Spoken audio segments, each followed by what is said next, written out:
Alors, bonjour à tous et à toutes. Pouf, regardez-moi ça. C'est pas beau ça?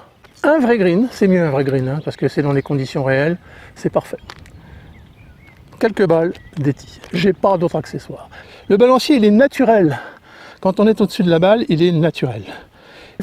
Papy Golf qui essaye à nouveau de parler d'un sujet qui lui est cher. Vous allez comprendre pourquoi je reviens dessus.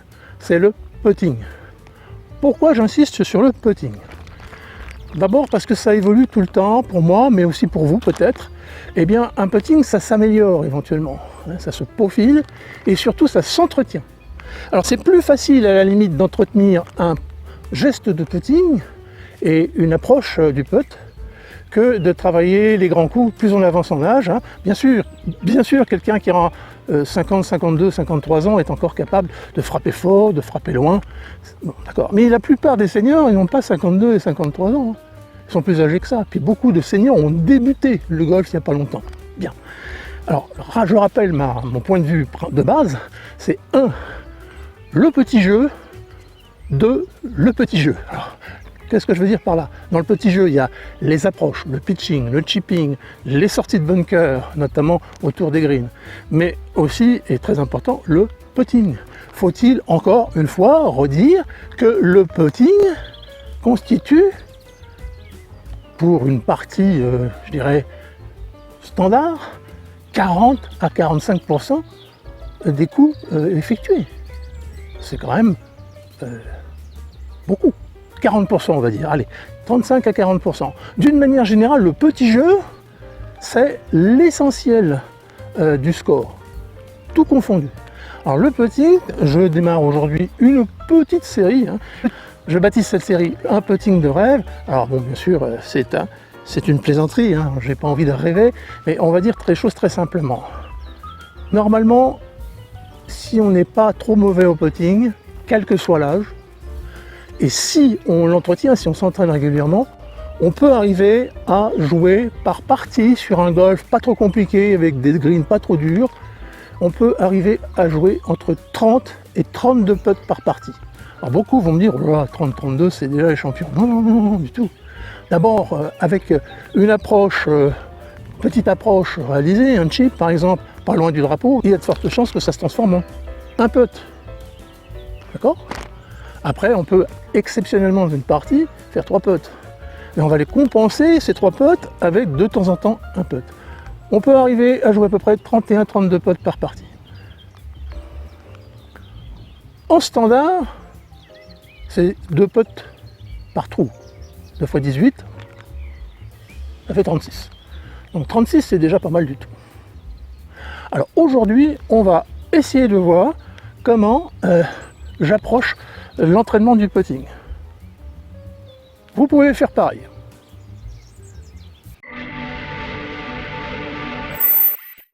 Alors, de quoi allez-vous avoir besoin? Comme moi, quelques balles, et bonnes balles, pas les balles de practice, et même pas de vieilles balles. Utilisez les balles que vous allez emporter dans votre sac pour jouer sur le terrain, très important. Des balles, des tis, plutôt des tis de grande taille, un putter, point barre, pas besoin d'autre chose. Si, tout simplement d'un green. Ben oui, c'est un green ça. Oui, c'est un green. Alors profitez par exemple d'un moment où il n'y a pas de monde sur le terrain, plutôt que le putting green où tout le monde va s'accumuler, va s'entasser. Là, vous êtes plus à l'aise sur un terrain où il n'y a personne, on est d'accord? Là, aujourd'hui, j'ai la chance, je suis sur le golf de Deauville-Saint-Gatien, un 3x9 trous qui est charmant, qui est adorable. Et sur cette partie du golf, aujourd'hui, il n'y a personne pour une raison très simple, c'est que cette partie elle est fermée. Donc, je n'ennuie pas les parties qui pourraient venir ici et là. Et puis, deuxièmement, je suis très à l'écart, donc je peux absolument faire un entraînement parfait, tranquille, avec les petits oiseaux. Donc, j'ai un vrai green, c'est mieux un vrai green, parce que c'est dans les conditions réelles, c'est parfait. Quelques balles, des tis. J'ai pas d'autres accessoires. J'ai pas de plaque, etc. Non, ça, je pourrais utiliser éventuellement un stick, j'en ai dans mon sac. Oui, bon, d'accord, ok. L'important, c'est de travailler le départ du pot. Pour ça, je vais utiliser des tis. Alors je vais prendre 2 grands tis. Oh, il y en a plein qui tombent. Je vais prendre 2 grands tis blancs. Un tis, ah bah celui-là il est cassé, on va en prendre un autre. 2 grands tis blancs. Un tis d'une autre couleur, peu importe. Et puis un tis, allez, on va aller chercher un tis plus classique. Voilà. Voilà tout ce dont j'ai besoin. Alors pourquoi j'ai plusieurs tis? Bah d'abord, je vais mettre un tis là-bas. Ah oui, là-bas. Où? Je vais mettre un tis derrière le trou. Et oui.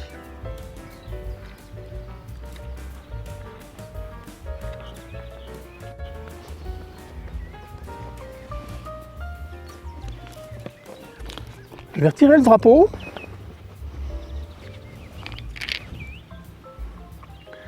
Alors je me positionne de manière que je sois dans l'axe de ma balle et je mets mon tis environ 40-50 cm derrière. Ensuite, qu'est-ce que je vais faire? Je vais regarder un petit peu le chemin que va prendre ma balle. Un peu de pente, pas énormément. Ce n'est pas un green très rapide, surtout qu'il vient d'être arrosé. Donc qu'est-ce que je vais faire? Je vais dire, je pense que ça sera à peu près l'équivalent de 2 doigts à droite, l'endroit où ma balle va s'incurver vers le trou. Donc je viens placer un tis à peu près ici, à peu près. Je ne peux pas dire que c'est une certitude. Et maintenant je fais quoi? Il me reste 2 tis. 2 tis blancs. Eh bien je vais faire la porte. Je vais placer les tis devant ou derrière, comme vous préférez. Derrière la porte. La porte de quoi? La porte de la trace, du chemin que doit prendre ma balle. À peu près ici. Ok?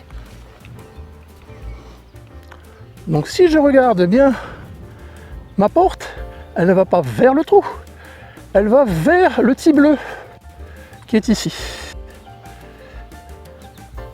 Donc je vais viser ce tis bleu à travers la porte. Et la porte est orientée, le chemin de la porte est orienté vers ce tis bleu. Et pourquoi j'ai le tis là-bas? Tout simplement pour me donner un repère visuel que mon cerveau va enregistrer. Ce cerveau, qu'est-ce qu'il va dire? Il va dire, j'ai enregistré à peu près la longueur du trajet, n'est-ce pas? Et ça donne quoi?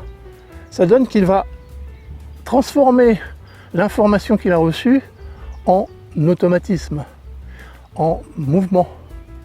Et c'est la partie qu'on ne peut pas maîtriser quand on fait un geste de golf. C'est ce que le cerveau transforme en ordre musculaire et nerveux. Donc moi je veux que ma balle elle aille vers le tis bleu là-bas. Ok? Eh bien je vais essayer de l'envoyer vers le tis bleu à travers cette porte. Ah, c'est pas facile, hein? Bon, j'ai pas fait la porte trop étroite. Donc j'applique la position, la posture des pieds façon Matsuyama, que j'ai expliqué par ailleurs dans une vidéo courte. Comme c'est un peu long, et je l'ai déjà expliqué dans une autre vidéo, je plaque les bras au corps, et normalement, mon bas du corps ne doit pas bouger.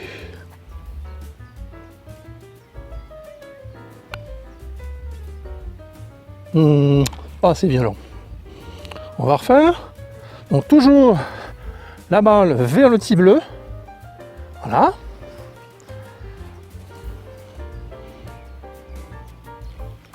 On positionne correctement.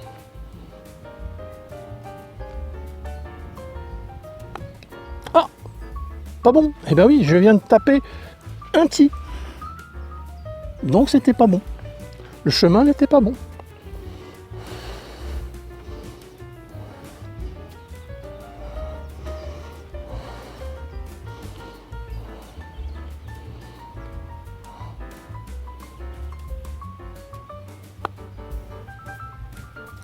Pouf, regardez-moi ça.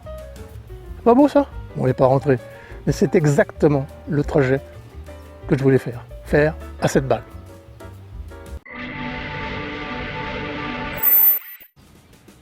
Donc j'en profite pour ajouter quelques éléments qui peuvent vous intéresser par rapport à ce que je fais. Je ne dis pas que ce que je fais est parfait, je ne dis pas que c'est exactement ce qu'il faut que vous fassiez, mais c'est mon point de vue et je pense qu'avec l'expérience que j'en ai, et Dieu sait si j'ai fait du putting dans ma vie, les éléments ne sont pas mauvais, l'approche n'est pas trop mauvaise. Alors d'abord une question qu'on ne m'a jamais posée dans les commentaires, jusqu'alors, qu'on aurait pu me poser, c'est pourquoi j'ai 2 gants. J'ai 2 gants parce que j'en ai besoin. J'en ai besoin pour les grands coups, hein, tout simplement. Bon, pour des tas de raisons physiologiques, il faut que j'ai un gant à chaque main. Mais vous savez, j'ai un maître à penser, ça s'appelle Jack Nicklaus, un de mes maîtres à penser. Et que disait Jack Nicklaus? Il disait que pour lui, ça ne posait aucun problème de putter avec un gant à la main, il n'y en avait qu'un. Bon, moi j'en ai 2, alors, je ne pose pas de problème de putter avec 2. Et quels sont les éléments que je veux respecter quand je putte? Alors il y a plusieurs éléments. D'abord, contrairement à ce que j'ai encore entendu il n'y a pas longtemps, pour moi, la position, c'est, pour moi, je pense qu'elle n'est pas mauvaise, c'est les yeux à l'aplomb, à la verticale de la balle. Alors, pas forcément en décalage. Par exemple, Hideki Matsuyama, le japonais, lui, il a la tête un peu derrière. Bon, c'est un champion, il fait ce qu'il veut. Moi, je ne suis pas un champion. Donc, je préfère avoir les yeux au-dessus de la balle. Alors, on a tous un œil dominant, hein, bien sûr. Moi, j'ai l'impression que le mieux, c'est d'avoir le nez au-dessus de la balle. Donc, le nez au-dessus de la balle, c'est comme ça. D'accord, pour moi. Deuxième chose importante. Je veux que la lame de mon putter, est-ce qu'on voit bien là à l'écran, la lame de mon putter, c'est un putter lame, c'est pas un putter maillet, je préfère. La lame de mon putter soit le plus à la parallèle du sol. Pas comme ça, pas comme ça. Et je remarque que même chez les champions, il y a beaucoup de champions qui puttent avec la lame, la tête du putter, un peu en arrière comme ça, sur les fesses. J'aime pas. Je considère que c'est plus logique de l'avoir à plat. Alors bien sûr, mon shaft il a un angle, hein, il est tout à fait standard. Hein, donc pour avoir cette position parallèle ou plate si vous voulez, il faut que je prenne mon putter de façon que il se positionne lui-même. Il se positionne lui-même, voyez-vous, un peu comme ça. Il se positionne lui-même à plat. Et donc c'est à partir du moment où mon putter se positionne derrière la balle à plat que je considère que la position, plutôt exactement l'orientation du shaft est la bonne. Ensuite, mon grip. Mon grip est très classique, il n'y a rien de spécial. Avant je mettais le doigt comme ça, j'ai arrêté. Maintenant ce que je veux, et c'est très important pour moi, c'est un équilibre de pression des doigts. C'est-à-dire de chercher à retrouver la même pression des doigts de chaque main. Donc ça donne quoi? Je veux pas trop que ce soit dans la paume contre paume, parce qu'il y a beaucoup de gens beaucoup de spécialistes et d'experts qui disent qu'il faut que ça soit dans la paume. Moi j'aime bien que ça soit dans les doigts pour laisser un peu de liberté au poignet. Donc pas trop de pression, et puis surtout en recherche d'équilibre entre les mains. Et tant que j'ai pas cet équilibre, je ne démarre pas mon mouvement, d'accord? Ça, c'est important pour moi. Alors, un autre point, évidemment, je ne bouge pas la tête. J'essaye de ne pas bouger la tête. Alors, pour cela, il n'y a pas 36 solutions, c'est l'entraînement. L'entraînement à ne pas bouger la tête. Et ça, évidemment, c'est pas facile à obtenir. On va se repositionner correctement. L'équilibre entre les mains, la tête bien au-dessus. La tête du putter plutôt à plat. Les bras au corps. Un peu trop au-dessus. Et je ne bouge pas la tête. Je fais pas ça.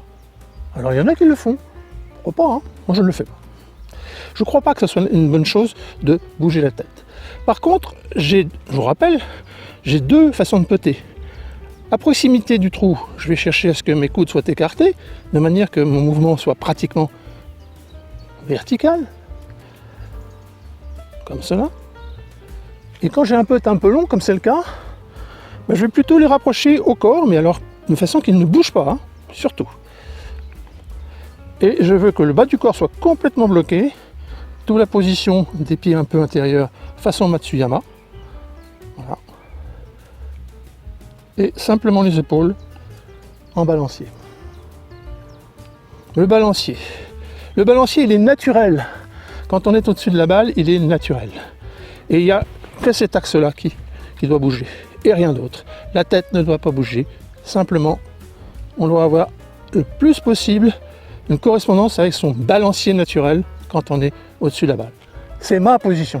Je ne suis pas enseignant, je ne suis pas un professionnel de golf, j'ai simplement tapé des centaines de milliers de putts dans ma vie, et je pense que ma position n'est pas loin d'être celle de beaucoup de professionnels.